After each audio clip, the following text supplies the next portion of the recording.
The goal of this video is to explain how Bitcoin works under the hood to give a clearer idea of what it really means to own, send, or mine Bitcoins. First, a brief high-level overview of what Bitcoin is. At its core, Bitcoin is just a digital file that lists accounts and money like a ledger. A copy of this file is maintained on every computer in the Bitcoin network. These numbers don't represent anything in the physical world. They only have value because people are willing to trade real goods and services for a higher number next to their account and believe others will do the same. The numbers only have value because we believe they have value, just like any other fiat currency. To send money, you broadcast to the network that the amount on your account should go down and the amount on a receiver's account up. Nodes or computers in the Bitcoin network apply that transaction to their copy of the ledger and then pass on the transaction to other nodes. This, with some math-based security, is really all there is, a system that lets a group of computers maintain a ledger. While this may sound similar to the way a bank maintains a ledger, the fact that the ledger is maintained by a group rather than a single entity introduces a number of important differences. For one, unlike a bank where you only know about your own transactions, in Bitcoin everyone knows about everyone else's transactions. Also, while you can trust your bank, or you can at least sue it if something goes wrong, in Bitcoin you're dealing with anonymous strangers, so you shouldn't trust anyone. The Bitcoin system is amazingly designed so that no trust is needed. Special mathematical functions protect every aspect of the system. The rest of this video will explain in detail how Bitcoin allows such a group of strangers to manage each other's financial transactions. At a basic level, for Alice to send money to Bob, she simply broadcasts a message with the accounts and the amount. Send 5 Bitcoins from Alice to Bob. Every node that receives it will update their copy of the ledger and then pass along the transaction message. But how can nodes be sure that the request is authentic, that only the rightful owner has sent the message? Bitcoin rules require a kind of password to unlock and spend funds, and this password is what's called a digital signature. Like a real handwritten signature, it proves the authenticity of a message, but it does so through a mathematical algorithm that prevents copying or forgery in the digital realm.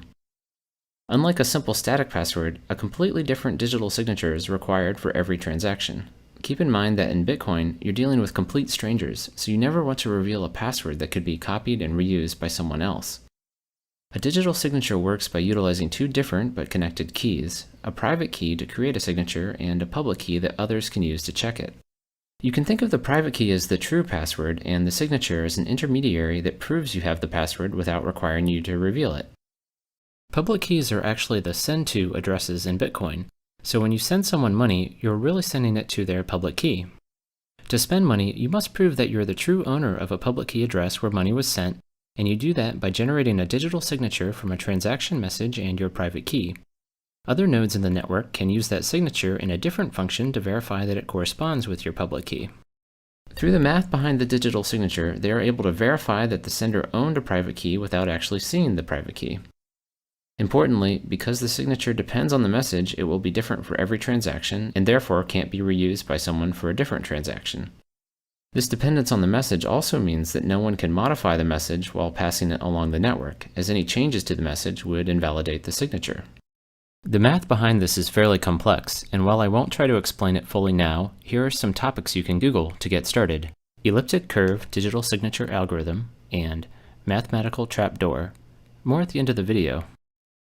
So far, we know that digital signatures are used to ensure a transaction is authorized, but I've oversimplified how nodes in the network keep track of account balances. In fact, no records of account balances are kept at all. If you don't keep track of how much money any given person has, how do you know if they have enough to send to someone else? Instead of balances, ownership of funds is verified through links to previous transactions. Here's how this works. To send 5 Bitcoins to Bob, Alice must reference other transactions where she received 5 or more Bitcoins. These reference transactions are called inputs. Other nodes verifying this transaction will check those inputs to make sure Alice was in fact the recipient, and also that the inputs add up to 5 or more Bitcoins. Let's look at a real transaction to see this in practice. This transaction references 6 inputs for a total of 139.6 Bitcoins. In the output section, notice that there are 2 lines. The first one of these is actually going back to the sender as change for the transaction. A simplifying rule states that each input must be used up completely in a transaction. So if you're trying to send an amount that doesn't exactly match one of your inputs, you need to send any remaining amount back to yourself. Through these reference input linkages, ownership of Bitcoins is passed along in a kind of chain, where the validity of each transaction is dependent on previous transactions. But how can you trust those previous transactions? You can't, and you should check their inputs too. In fact, when you first install Bitcoin wallet software, it downloads every transaction ever made and checks each one's validity all the way back to the very first transaction. Remember, you're dealing with complete strangers, so it's important to verify every transaction for yourself. This process can take over 24 hours, but it only needs to be done once. Once a transaction has been used once, it is considered spent and cannot be used again. Otherwise, someone could double spend an input by referencing it in multiple transactions. When verifying a transaction, in addition to the other checks, nodes also make sure that inputs haven't already been spent. To be explicit, for each input, nodes check every other transaction ever made to make sure that input hasn't already been used before. While this may seem time-consuming as there are now over 20 million transactions, it's made fast with an index of unspent transactions. So instead of a ledger of balances, Bitcoin nodes keep track of a giant list of transactions. Owning Bitcoins means that there are transactions in this list that point to your name and haven't been spent, or in other words, used as inputs in other transactions. One interesting consequence of this ownership structure is that figuring out your own balance requires iterating through every transaction ever made and adding up all your unspent inputs. Another interesting note about transactions is that the system can support more complex ones than simply sending funds to one person. You may have noticed a cryptic-looking line of text in the output shown previously. It turns out that outputs are more like puzzles to be solved rather than simple to addresses. Rather than emailing, sending money in Bitcoin is more like putting money in a public locker and attaching a math puzzle that must be solved to open it. The puzzle is defined using a special scripting language, and while it's typically designed so that only a single owner of a public key can solve it, more complex conditions are possible. For instance, 2 out of 3 signatures could be required for an escrow-based transaction. Another example is the very first Bitcoin transaction ever made, which was a puzzle that anyone could solve. While most Bitcoin software hides the scripting layer for you, you're free to write your own software and claim conditions, although this can be risky. Over 2,600 Bitcoins were lost in one batch of transactions due to a malformed address. This highlights an important part of Bitcoin. As there is no bank or credit card company you can appeal to, any user error mistakes can result in permanent loss of Bitcoins, and not just from your own account, but from the Bitcoin economy overall. If you lose your private key, any funds associated with the corresponding public key will be gone forever. Because people will likely lose private keys due to hard drive crashes and insufficient backups, this means the Bitcoin currency will eventually be a deflationary one. Before explaining the final piece that secures Bitcoin, mining, I want to highlight a few points about anonymity in Bitcoin. If you access Bitcoin through a Tor network that hides your IP address, you can use Bitcoin without ever revealing anything more than your public key. And to avoid someone linking your transactions together, remember they're all publicly stored on every computer, you can generate a new public key for every incoming transaction. It is possible, however, to inadvertently link public keys together. In the transactions shown earlier, 6 input transactions were used as sources, and despite the fact that all those inputs were sent to different addresses, they all became linked in that transaction. The sender proved that he owned all of those addresses by supplying the digital signature to unlock each one. Researchers have in fact used these links to study Bitcoin user behavior. You might think that generating a public key receiving address could potentially create a link to your true identity, but even this step is anonymous and amazingly can be done with no connection to the network.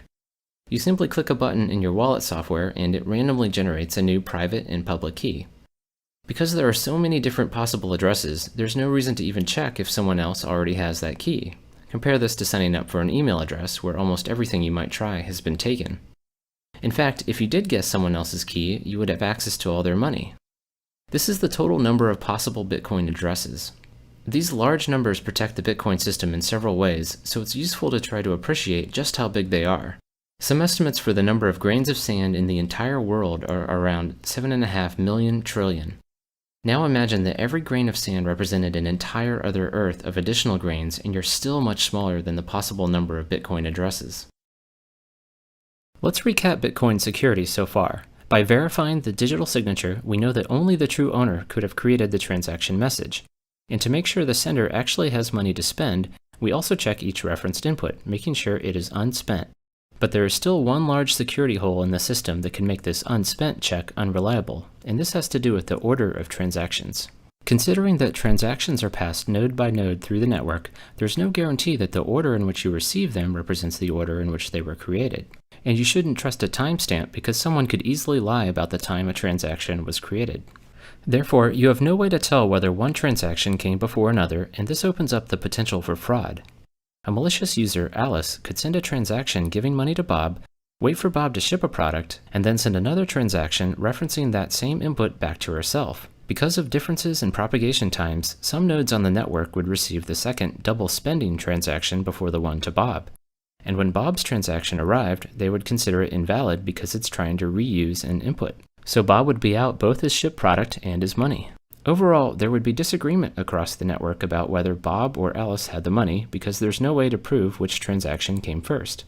In light of this, there needs to be a way for the entire network to agree about the order of transactions, which is very much a daunting challenge in a decentralized system. Bitcoin's solution is a clever way to both determine and safeguard the ordering through a kind of mathematical race. The Bitcoin system orders transactions by placing them in groups called blocks and linking those blocks together in something called the block chain. Note that this is different from the transaction chain we discussed earlier. The blockchain is used to order transactions, whereas the transaction chain keeps track of how ownership changes. Each block has a reference to the previous block, and this is what places one block after another in time. You can traverse the references backwards all the way to the very first group of transactions ever made. Transactions in the same block are considered to have happened at the same time, and transactions not yet in a block are called unconfirmed or unordered. Any node can collect a set of unconfirmed transactions into a block and broadcast it to the rest of the network as a suggestion for what the next block in the chain should be. Because multiple people could create blocks at the same time, there could be several options to choose from. So how does the network decide what should be next? We can't rely on the order that blocks arrive because, as explained with transactions above, they may arrive in different orders at different points in the network. Part of Bitcoin's solution is that each valid block must contain the answer to a very special mathematical problem. Computers run the entire text of a block plus an additional random guess through something called a cryptographic hash until the output is below a certain value. A hash function creates a short digest from any arbitrary length of text. In our case, the result is a 32-byte number. Here are some examples of the specific hash function Bitcoin uses, SHA-256. Note how much the output changes in result of a single extra period at the end of the third example. The output is completely unpredictable, so the only way to find a particular output value is to make random guesses. It's very much like guessing the combination to a lock. You might get lucky on your first guess, but on average it takes many guesses. In fact, in Bitcoin, it would take a typical computer several years of guessing to solve a block. With every computer in the entire network all guessing numbers, it takes about 10 minutes on average for someone to find a solution. The first person to solve a math problem broadcasts their block and gets to have their group of transactions accepted as the next in the chain. The randomness in the math problem effectively spreads out when people find a solution, making it unlikely that two people will solve it at the same time. Occasionally, however, more than one block will be solved at the same time, leading to several possible branches. In this case, you simply build on top of the first one you received. Others may have received the blocks in a different order and will be building on the block they first received. The tie gets broken when someone solves the next block. The general rule is that you always immediately switch to the longest branch available. The math makes it rare for blocks to be solved at the same time, and even more rare for this to happen multiple times in a row. The end result is that the blockchain quickly stabilizes, meaning that everyone is in agreement about the order of blocks a few back from the end of the chain. The fact that there's some ambiguity in the end of the chain has some important implications for transaction security. For instance, if your transaction finds itself in one of the shorter branches, it will lose its place in line within the blockchain. Typically, this just means it will go back to the pool of unconfirmed transactions and be included in a later block. Unfortunately, this potential for transactions to lose their place opens the door to the very double spend attack that was our original motivation for an ordering system. Let's look at how a double spend attack would work in the system described so far. A fraudster, Alice, sends money to Bob. Bob then waits for the transaction to get confirmed into the blockchain and then ships a product. Now, because nodes always switch to a longer branch, if Alice can generate a longer branch that replaces the transaction to Bob with one to someone else, his money will effectively get erased. Bob's transaction will initially get tossed back into the unconfirmed pool, but since Alice has replaced it with another transaction that uses its same input, nodes will now consider Bob's transaction invalid because it's referencing an already spent input. So how does the ordering system prevent Alice from defrauding Bob? You might think that Alice could pre-compute a chain of blocks to spring on the network at just the right time, but the math puzzles in each block actually prevent this. We need to look a little deeper into the cryptographic hash explained earlier to fully understand why. As mentioned previously, solving a block involves trying to get the cryptographic hash of the block to be below a certain value, and you do that by trying different random numbers at the end of the block. Once solved, the hash output is like a fingerprint that uniquely identifies that block. If even a single character in the block is changed, the block's hash would be completely different, just like we saw before when an additional period was added. The hash output, or fingerprint, is actually what's used as the previous block reference. One result of this is that there's no way to switch out a block in the middle of the chain, because the hash value for the new block would be different and the next block's reference would no longer point to it. And subtly, but even more importantly, a block cannot be solved before the previous block is solved. The previous block reference is part of the text that goes through the hash function, so any changes to it would require resolving. Getting back to Alice, this is why she can't pre-compute a branch. She can only start solving blocks once the block she wants to build on is solved and its hash value is known. She is therefore in a race with the rest of the network until Bob ships a product, which is when she wants to present a longer branch. One last question is whether Alice might be able to outpace everyone if she had an extremely fast computer, or perhaps a room full of computers. But even with thousands of computers, she would be unlikely to win the race to solve a block because she isn't racing any one computer, but rather the entire network. You can think of it like a lottery. She can operate thousands of computers, or equivalently buy thousands of lottery tickets, but even then, it's much more likely that someone else would win. She would need control of half the total computing power in the entire network to have a 50% chance of solving a block before someone else, and much more to have a high probability of winning several blocks in a row faster. So transactions in the blockchain are protected by a mathematical race, one that pits an attacker against the entire rest of the network. A consequence of blocks building on top of each other is that transactions further back in the chain are more secure. An attacker would have to outpace the network for a longer amount of time to carry out a double spend attack, replacing a block further back in the chain. So the system is only vulnerable to a double spend attack near the end of the chain, which is why it's recommended to wait several blocks before considering received money final. One last comment on the blockchain before explaining the final pieces of the Bitcoin system. Amazingly, nothing described so far requires any trust. When you receive information from strangers in the Bitcoin network, you can check for yourself that block solutions are correct. And because the math problems are so hard, you know that there's no way any attacker could have generated them on their own. The solutions are proof that the computing power of the entire network was brought to bear.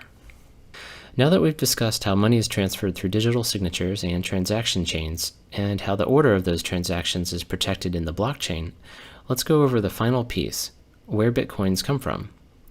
To send money, you must reference a previous transaction where you were the recipient, but how do coins get into this ownership chain in the first place? As a way to slowly and randomly generate and distribute coins, a reward is given to whoever solves a block. This is why solving blocks is called mining, although its real purpose is to verify transactions and safeguard the blockchain. Every 4 years, the block reward is cut in half, so eventually no more coins will be released. About 21 million in total will be created. Bear in mind that you can send down to 1/100 millionth of a Bitcoin, so the total number available will likely not limit the currency's usability. Once the block rewards cease, what incentive will miners have to process transactions? In addition to the block reward, miners also get any transaction fees that can optionally be included with transactions. Right now, miners will include transactions with no fees into blocks because their main incentive is the block reward. But in the future, transactions will likely be processed in order of the fees attached, and ones without fees will likely be ignored. So sending money in Bitcoin will probably not be free, but will hopefully still be cheaper than current credit card fees. As mentioned before, on average, it would take several years for a typical computer to solve a block, so an individual's chance of ever solving one before the rest of the network, which typically takes 10 minutes, is very low. To receive a steadier stream of income, many people join groups called mining pools that collectively work to solve blocks and distribute rewards based on work contributed. These act somewhat like lottery pools among coworkers, except that some of these pools are quite large and comprise more than 20% of all the computers in the network. The fact that some of these pools are so large has some important implications about security. As mentioned before, it's very unlikely for an attacker to solve several blocks in a row faster than the rest of the network, But it is possible, and the probability increases as the attacker's processing power gains in proportion to the rest of the network. In fact, one of these money pools, BTC Guild, has solved 6 blocks in a row by itself and has voluntarily limited its members to ward off distrust in the entire Bitcoin network. Even with substantial computing power, the farther back in the blockchain a transaction gets, the harder it would be for an attacker to change it. The current recommendation is to wait for a transaction to make it into at least one block or get one confirmation before considering it final. And for larger transactions, wait for at least 6 blocks. In light of BTC Guild's ability to solve 6 blocks in a row, you might want to wait even longer. By design, each block takes about 10 minutes to solve, so waiting for 6 blocks would take about an hour. Compared to the several seconds a credit card transaction takes, waiting this long for a confirmation may seem burdensome, but keep in mind that credit card customers can claim a stolen card months later to have charges reversed from merchants, called chargebacks, so Bitcoin is actually much faster from a merchant's perspective. The particular choice of 10 minutes was somewhat arbitrary, but extremely short times could lead to instability and longer ones would delay confirmations. As more computers join the network and specialized hardware is designed specifically for mining, the block solution time would get very small. To compensate, every 2 weeks, all the Bitcoin software recalibrates the difficulty of the math problem to target 10 minutes. For comparison, a similar digital currency called Litecoin has been able to operate with a 2.5-minute block time. In summary, Bitcoin is a mathematically protected digital currency that is maintained by a network of peers. Digital signatures authorize individual transactions, ownership is passed via transaction chains, and the ordering of those transactions is protected in the blockchain. By requiring difficult math problems to be solved with each block, would-be attackers are pitted against the entire rest of the network in a computational race they are unlikely to win. Bitcoin promises many interesting ideas, such as insulation from government meddling, anonymity, and potentially lower transaction fees. It also has many challenges, as it is currently very difficult to exchange Bitcoins for other currencies, and it has been cited as a haven for illegal activity and tax evasion, so governments may try to ban it. Also, the mathematical race that protects the blockchain uses a substantial amount of electricity. Thank you for watching our short tutorial. We hope you found this information useful. Be sure to watch our other tutorials.